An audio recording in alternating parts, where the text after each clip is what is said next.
हे बघा, हा उद्धव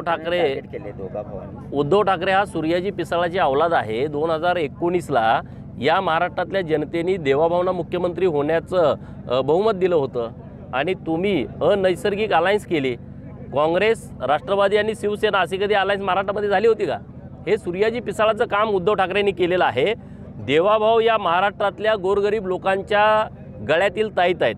या महाराष्ट्रातील उपेक्षित, वंचित, पीडित, प्रतारित, अपमानित लोक, 18 पगड जातीची लोक, 12 बलुतेदार, भटके विमुक्त, ओबीसी, मायनर ओबीसी, शेतकरी, कष्टकरी, आदिवासी आणि मागासवर्गीय यांचे हृदय सम्राट आहेत देवाभाऊ। आणि त्यामुळे उद्धव ठाकरे काय बोलला आणि कुठलं स्टेटमेंट केलं याला काडीचं महत्त्व नाही। हे सूर्याजी पिसाळाची औलाद आहे। 2019ला त्यांनी देवाभाऊंचा घात केला। महाराष्ट्रातल्या जनतेने भरघोस मतदान देऊन 237 आमदार महायुतीचे दिले। पुन्हा देवाभाऊ महाराष्ट्राच्या सत्तेमध्ये आले आणि उद्धव ठाकरे आता पूर्णपणे व्हायबल झालेला माणूस आहे। रोज दिव्याच्या गाड्या मातोश्रीकडं, प्रोटोकॉल, झेड+ सुरक्षा सगळं गेलं ना, काय राहिलं नाही। कुणाची गाडी वाट बघत बसली, कोण येतंय का, कोण माझी वेळ घेतंय का? अरे येणार कोण आता? सगळे निघून गेले, कुणी येण्यासारखं नाही।